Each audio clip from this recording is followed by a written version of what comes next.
Labour star candidate for the New South Wales seat of Bennelo, Kristina Keneally, has repeatedly ducked questions about whether she would take Sam Dastyari's Senate seat if she loses Saturday's by-election.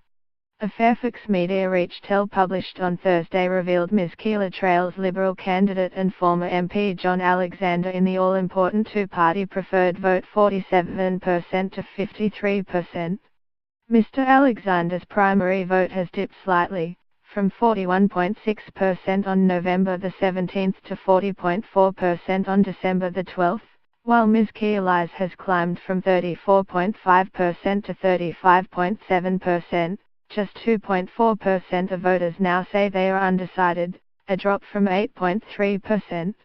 If Ms. Keneally were to defy expectations and win Bennelo for Labour, Prime Minister Malcolm Turnbull would lose his majority in the Parliament, placing his government in a more precarious position. In addition, Labour and the crossbench would have the numbers to team up and refer government MPs to the High Court, as they attempted to do in the last sitting week of the year. But in an interview on Sky News, the network she worked for until recently, Ms. Keneally was asked 3 times if she was prepared to rule out taking the New South Wales Senate seat that will soon be vacated by Senator Dastyari, who resigned following revelations in Fairfax media over his links to Chinese Communist Party-linked political donor Huang Xiaomo. She repeatedly declined to do so to rule out the move. Labour insiders in New South Wales believe she is the front-runner to take the seat if she wants it, though a number of candidates such as United Voice Union leader Tara Moriarty and the Lowy Institute's Michael Fulilovi have also been mentioned as possible candidates. "I am only here to fight for Bennelo, that is all I am doing. The only job I have been offered is the opportunity to be Labour's candidate for Bennelo," she said. "And as I have said before, I have been offered Senate seats before and turned them down. This is all I am focused on, Bennelo. No one has offered me the job and I haven't had any conversations about it.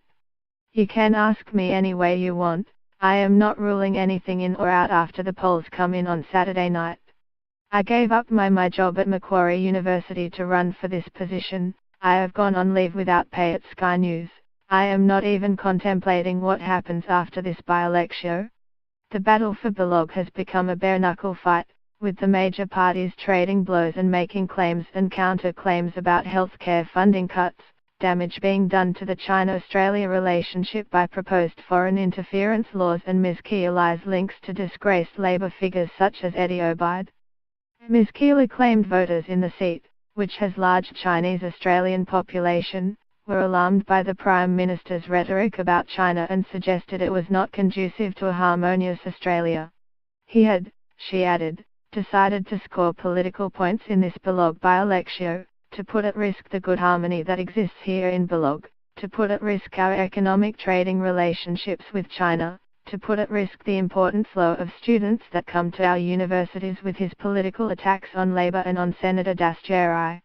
Mr. Turnbull dismissed Labour's claims of his China phobia as desperate and absurd.